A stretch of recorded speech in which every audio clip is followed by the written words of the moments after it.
Hello everyone, my name is Habiba Musharraf and today I'm going to talk about OET, which is Occupational English Test. So let's start with the registration process. You need to visit the OET platform and click on Book a Test. And you can locate your nearest test center. For me, it was Hyderabad. Click on Hyderabad and find a test and be redirected to a page where you can see or select a test mode, OET on paper or OET on computer. I prefer paper than computer because I'm really unsure about my typing speed. So yes, I went ahead with the paper mode. I booked for this Embark Hyderabad. So you'll be redirected to the registration page where you need to fill out all the details and always select passport as the ID tag.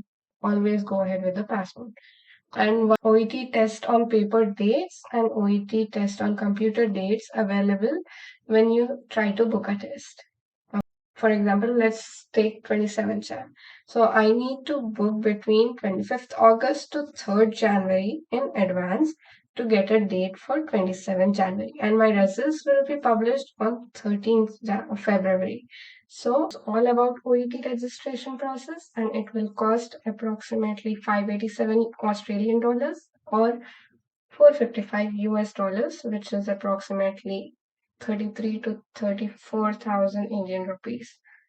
Let's go ahead with the OET pattern. Four subtests: listening, reading, writing, and speaking. Listening will be of 40 minutes duration, reading will be 60 minutes, writing will be 45 minutes, and speaking will be approximately 20 minutes. Listening and reading part, you'll have 42 questions, and you need to get at least 30 questions right or a score of 350 to get a B grade, which is accepted in both US and UK. About the break time, you'll be allowed to take a break during the part B and C of reading and during the writing subtest. No breaks during the first 1 hour, that is during the listening subtest and reading part A subtest. Let's go with listening. So part A, B, C, listening. OET website, you just scroll down and then click on sample test. Listening sample test and then click on filter by profession. Choose your profession. For me, it was medicine. So I went ahead with medicine. And then you can access all the sample tests for medicine. Part A, Part B, Part C, and then you can see the question paper. Part A of listening. You'll hear two audio extracts. This is a conversation between a doctor and a patient. So you'll have 30 seconds to look at these notes. Okay, be super attentive and then fill out all these blanks. So this is one extract, and then you'll have another extract.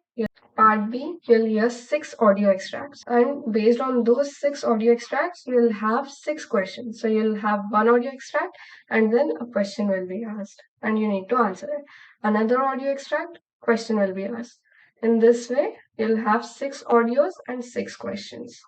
Next is part C. You hear an interview with a cardiologist who's an expert on this disease. Okay, so you need to pay super attention because it's more about comprehension in this audio file, and you cannot pause or replay the audio file.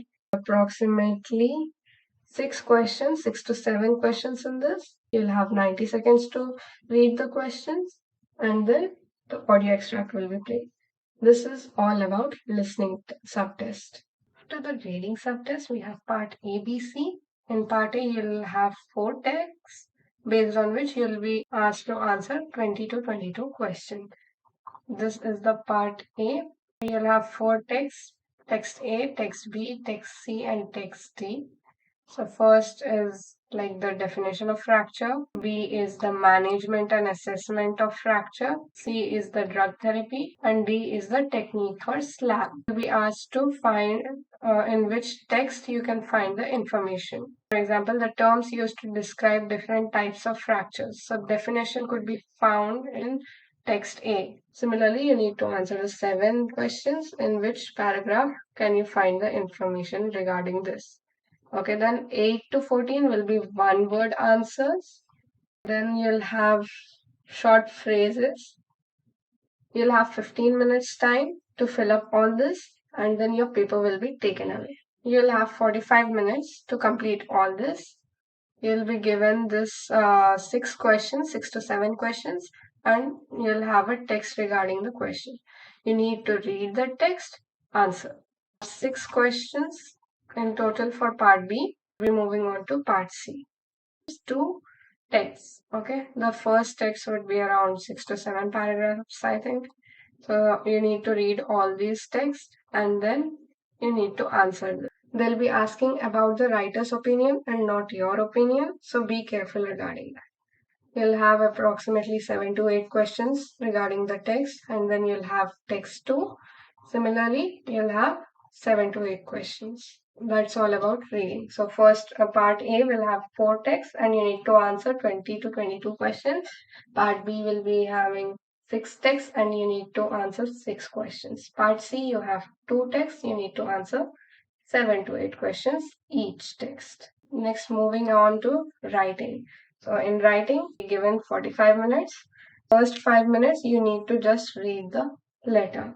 The letter will be a case history regarding what happened, what exactly happened, the patient was admitted, or whatever procedure you had done, all the information regarding the patient.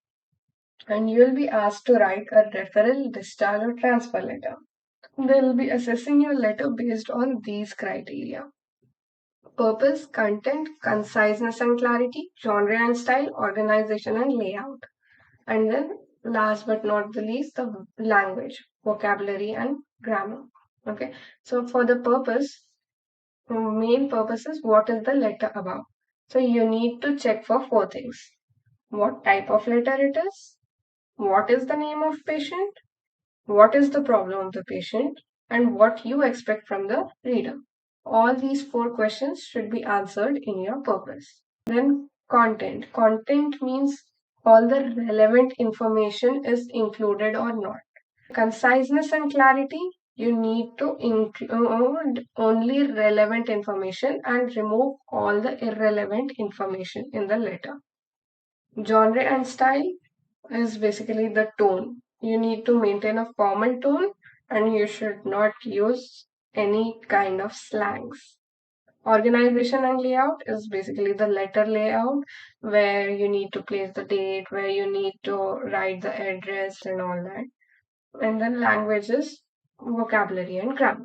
Further information about writing can be obtained from visiting OET official website. A very detailed explanation of do's and don'ts in the letter writing, and it would be really helpful to watch it. Moving on to speaking subtest. So the speaking subtest consists of 2 role plays. The examiner will initially ask you a few basic questions: any recent courses you have done, and what advice would you give to your future colleagues, just to warm up the conversation. You will be given a role play card, 3 minutes preparation time to prepare for the role play, and then during the next 5 minutes, you will be asked to enact the role play. It's very casual, just like a normal patient history taking. There are certain criteria which you must fulfill. Visit the OET website and then search for speaking criteria. And you can just click on the speaking criteria. You'll be redirected to this assessment page. So you can check the criteria accordingly. There's linguistic criteria, which checks for intelligibility, fluency, appropriateness of language, and resource of grammar and expression. And then clinical communication criteria, which tests you on relationship building, understanding and incorporating the patient's perspective, providing structure, and information gathering, information giving. Check the E2OET YouTube videos regarding the speaking assessment criteria. They have explained it in a really beautiful way, and that would be it about the speaking criteria. So regarding the resources, what I suggest is E2OET website and YouTube channel. And the other thing which I would definitely recommend is practicing free sample tests from the OET website. And yeah, that's it. You'll be good to go.